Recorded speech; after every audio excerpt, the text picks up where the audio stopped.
जय राधा माधव जय कुंज बिहारी।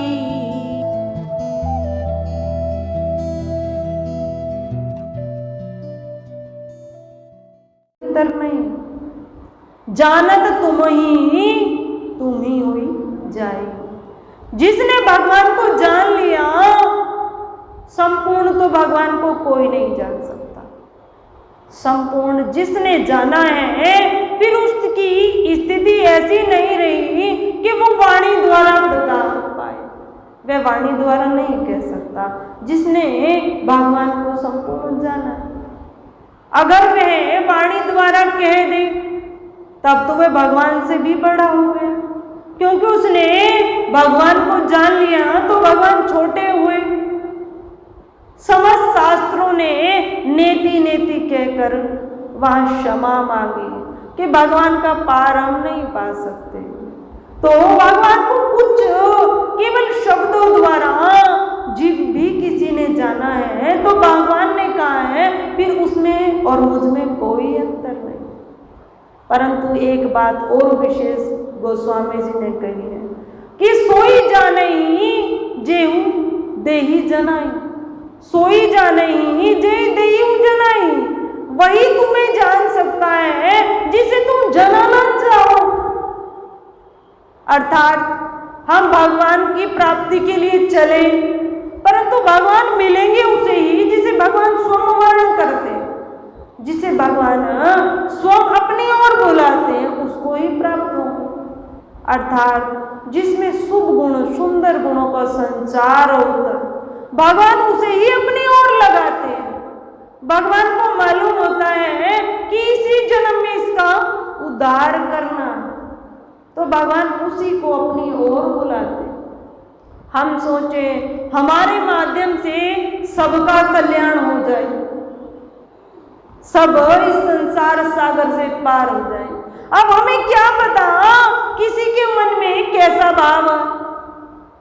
अब कोई व्यक्ति स्वयं ही नहीं चाहता कि मैं संसार से जाऊं, मैं क्यों स्वर्ग का वासी बनूं, मैं क्यों वैकुंठ में जाऊं, मुझे तो यहीं रहना।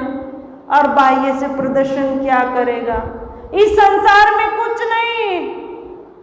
नहीं है, इस संसार में जाना सबको। तो हमारा तो भाव है सबका कल्याण हो जाए, परंतु सबकी मनोवृत्ति को तो हम नहीं जानते।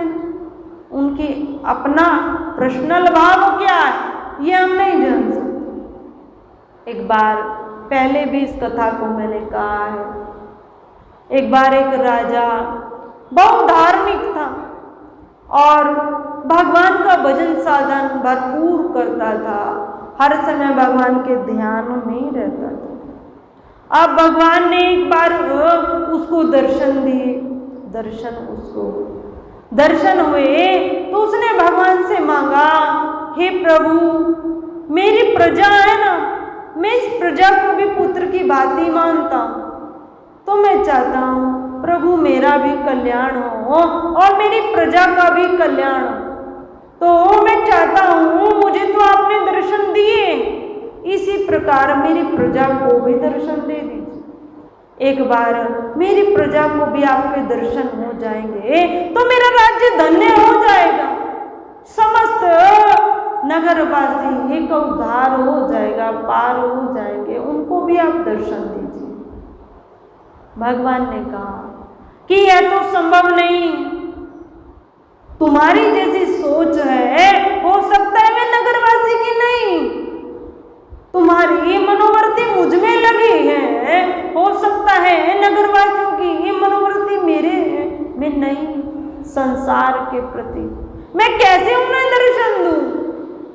तब राजा ने आग्रह कर कहा कि नहीं प्रभु जी, जैसे मुझे दर्शन हुए मेरे नगरवासियों को भी हो जाए। तो भगवान है। प्रभु ने कहा ठीक है, हम आपको वहां मिलते हैं, एक जगह निश्चित की, और वहां 5 पर्वत हैं। जो 5वां पर्वत है वहीं मैं अपने चतुर्भुजी रूप में तुम्हें मिलूंगा और तुम अपनी समस्त प्रजा को लेकर अमुक तिथि के दिन वहां आना। एक तिथि निश्चित हो गई। अब वह राजा अपनी प्रजा को ये सब कहने लगा कि प्रभु अमुक तिथि को वहां पर मिलेंगे और हम सबको दर्शन करना है, हम सबका कल्याण हो जाएगा। प्रजा में जब ये बात गई तो समस्त नागरिक बड़े प्रसन्न हो गए। राजा धर्मात्मा थे बहुत। अब सारी प्रजा जाने के लिए तैयार हो गई, हम भी प्रभु के दर्शन करेंगे, हमें भी दर्शन पाना है। प्रजा तैयार हुई। राजा अति प्रसन्न हुए कि मेरी प्रजा में भी भगवान के प्रति कितनी श्रद्धा है। अब समस्त प्रजा को लेकर जैसे ही राजा आगे बढ़े तो मार्ग में पहला पर्वत पड़ा। तो पहला पर्वत पड़ा तो देखते क्या है, वो पर्वत नहीं, उसमें तो सब पैसे लगे हैं, पैसों का पर्वत, सब उस पे पैसे लगे, पैसों का पर्वत। अब जैसे ही जनता ने ये देखा तो जो नागरिक थे वो उस पर्वत पर लग गए और जितना जिसके पात्र में आवश्यकता था, जितना व्यक्ति ले सकता था, सब लेना प्रारंभ किया। राजा ने कहा प्रजा से राजा ने आग्रह पूर्वक कहा कि नहीं, ये माया है, प्रभु दर्शन में ये भटकाव है, इसके चक्कर में हमें नहीं पड़ना है, हमें प्रभु के दर्शन करने हैं। तो नागरिकों को समझाया, उनकी समझ में आया और दूसरे पर्वत की ओर बढ़े। अब जैसे ही दूसरे पर्वत की ओर बढ़े तो देखते क्या है, वो चांदी का पर्वत, पूरा पर्वत है, पत्थर का नहीं है, संपूर्ण चांदी। अब जैसे ये नागरिकों ने देखा चांदी का पर्वत है तो क्या किया, वो सब लेना प्रारंभ किया। जितनी पात्रता जिसमें थी वो ली। राजा ने बहुत समझाया कि ये सब माया है, प्रलोभन है, प्रभु के दर्शन में जो बाधाएं हैं ना, उसमें ये एक बाधा है, इसकी ओर ध्यान मत दो। परंतु प्रजा ने क्या किया, राजा से कहा राजन प्रभु के भी दर्शन हो जाएंगे, कुछ तो ले ले, इसमें से प्रभु के भी होंगे दर्शन। फिर भी जो धार्मिक व्यक्ति थे राजा के साथ रहे और आधे से ज्यादा वहीं पर रुक गए और उस चांदी के पर्वत से चांदी निकालने लगे, लेने लगे। अब राजा जितनी प्रजा बची हुई थी उसको लेकर और आगे बढ़े। अब आगे बढ़े तो स्वर्ण का पर्वत आया। स्वर्ण का पर्वत आया तो जितने बचे हुई प्रजा थी वो सब उस पर्वत पर बैठ गई और वहां से उस स्वर्ण को निकालने लगी कि जितना हम ले जा सकते हैं आज लेकर जाए। राजा बहुत धार्मिक थे। राजा ने फिर से समझाया, प्रजा से कहा ये सांसारिक मोह माया है, ये भगवान के दर्शन में बहुत बड़ी बाधा है, आप इसको मत देखिए, आज हमें भगवान के दर्शन करने, इसको मत देखो। परंतु राजा की कौन सुनने वाला था। जब स्वर्ण का पर्वत दिखाई दिया तो राजा की किसी ने नहीं मानी, केवल रानी साथ रह गई और सब उस स्वर्ण पर्वत से स्वर्ण लेने लगे। अब आगे चले तो फिर चौथा पर्वत आया। अब एक पर्वत पत्थर का नहीं था, वो सब उसमें हीरे लगे थे, टोटल वे पर्वत हीरों का था। अब रानी से भी रहा नहीं गया। रानी ने जैसे उनकी चमक को देखा राजा से कहा राजन प्रभु दर्शन तो हम कभी भी कर सकते हैं, इन हीरों को हमें लेना चाहिए, प्रभु की प्राप्ति तो हम कभी भी कर सकते हैं। और रानी को भी राजा ने बहुत समझाया, पर रानी ने कहा देखो मैंने पैसों वाला अवॉइड कर दिया, चांदी वाला अवॉइड कर दिया, स्वर्ण वाला अवॉइड कर दिया, इसको नहीं करूंगी। रानी भी वहीं बैठ गई। राजा ने समझाया पर एक भी बात नहीं मानी। अब केवल कौन शेष रह गया, राजा। अब राजा आगे बढ़े तो पांचवा पर्वत आया और देखते क्या है कि भगवान अपने चतुर्भुजी रूप में वहां प्रकट है। भगवान ने कहा राजन तुम्हारी प्रजा कहाँ है, मैं तो बहुत समय से इंतजार कर रहा हूँ, प्रतीक्षा कर रहा हूँ कि कब मेरे भक्त आए और सबको दर्शन दूं। यही चतुर्भुज रूप कि मैं सबको दर्शन दूं। तुम्हारी प्रजा कहाँ है?